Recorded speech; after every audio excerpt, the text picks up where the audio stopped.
السلام علیکم ورحمۃ اللہ وبرکاتہ۔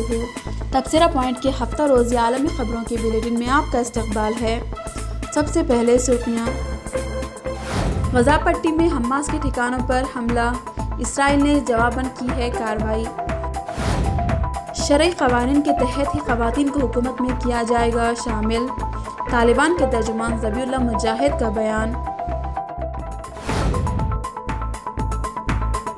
اسرائیل کی جیل سے 6 فلسطینی فرار، قیدیوں کے فرار ہونے پر غزہ میں جشن۔ اب خبروں کی تفصیل۔ افغانستان کی بننے والی نئی عبوری حکومت میں خواتین کو شامل کرنے کے سوال پر طالبان نے کہا ہے کہ خواتین کو شرعی قوانین کے مطابق عہدہ دیں گے۔ امارت اسلامیہ کے ترجمان ذبیح اللہ مجاہد نے کہا ہے کہ سرکاری دفاتر فعال ہو گئے ہیں، خواتین کو شرعی قوانین کے احترام کے ساتھ انتظامی عہدے دیں گے۔ خواتین حکومت کا حصہ بن سکتی ہیں، لیکن یہ دوسرا مرحلہ ہوگا۔ طالبان کے افغانستان پر کنٹرول حاصل کرنے کے بعد آئی جی پولیس قندھار نے کہا ہے کہ قندھار میں ہمارے آنے کے بعد جرائم میں 95% کمی آئی ہے۔ ARY نیوز کے مطابق آئی جی پولیس قندھار نے کہا کہ ہمارے پاس 3000 سے زائد پولیس اہلکار موجود ہیں۔ انہوں نے کہا کہ صوبے سے تمام بڑے جرائم کا خاتمہ ہو چکا ہے، معمولی واقعات کی شکایت ہے۔ اسلامی شرعی اور شورا نظام کے ذریعے پولیس کام کر رہی ہے۔ اسرائیلی حفاظتی دستوں نے جوابی کارروائی میں غزہ پٹی میں حماس اسلامک تحریک کے ٹھکانوں پر حملہ کیا ہے۔ IDF کے مطابق جمعہ کی دیر رات اسرائیل میں غزہ پٹی سے ایک راکٹ داغا گیا تھا، لیکن Iron Dome aerial defence system نے اسے روک دیا۔ IDF نے اپنے ٹویٹر پیج پر لکھا، آج رات اسرائیل پر غزہ سے داغے گئے راکٹ کے جواب میں ہم نے حماس کے ٹھکانوں پر حملہ کیا۔ فلسطینی شہروں میں جمعہ کے روز اسرائیل کے خلاف یوم غضب منایا گیا ہے۔ اس دن کو منانے کی کال فلسطینی گروپوں کی جانب سے دی گئی تھی۔ یوم غضب کا مقصد اسرائیلی جیلوں میں قیدیوں کے خلاف سنگین خلاف ورزیوں پر احتجاج ریکارڈ کرانا ہے۔ اسرائیل کی متعدد جیلوں میں قیدیوں اور پہرے داروں کے بیچ شدید جھڑپیں دیکھنے میں آئی ہیں۔ یہ صورتحال ایک اسرائیلی جیل سے 6 فلسطینی قیدیوں کے فرار ہونے کے بعد محکمہ جیل کی جانب سے عائد نئی پابندیوں کے سبب پیدا ہوئی۔ خبل ازیں صہیونیوں کے خلاف مزاحمت کرنے والی تنظیم کے اہم کمانڈر زکریا زبیدی سمیت 6 فلسطینی اسرائیل کی جیل سے فرار ہونے میں کامیاب ہو گئے۔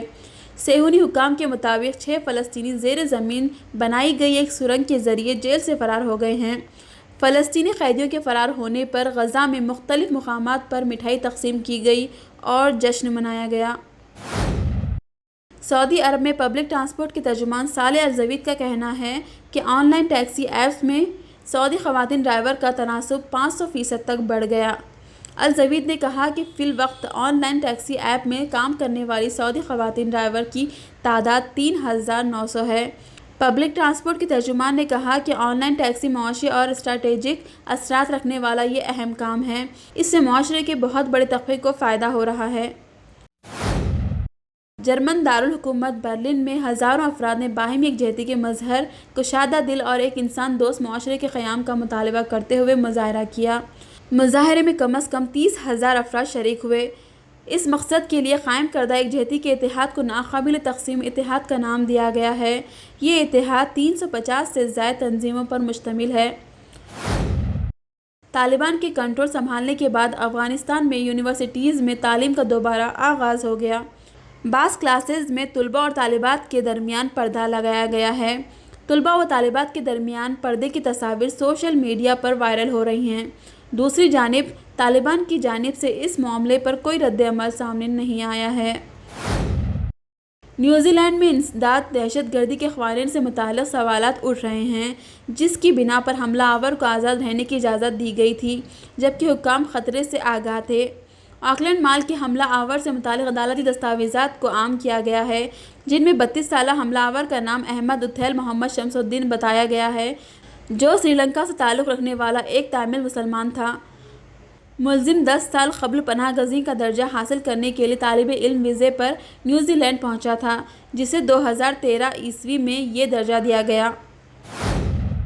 اردن کی ہاشمی حکومت نے فلسطین کے علاقے غزہ کی پٹی میں $72 ملین مالیت سے ایک بڑا اسپتال تعمیر کرنے کا اعلان کیا ہے۔ یہ اسپتال غزہ میں 12 سال سے قائم فیلڈ اسپتال سے متصل تعمیر کیا جائے گا۔ فیلڈ اسپتال بھی اپنی جگہ بدستور کام جاری رکھے گا۔ غزہ میں البریج بلدیہ کونسل کے چیئرمین ایمن الدویق نے بتایا کہ اردن نے 50 ملین اردنی دینار سے غزہ میں اسپتال کی تعمیر کا فیصلہ کیا ہے۔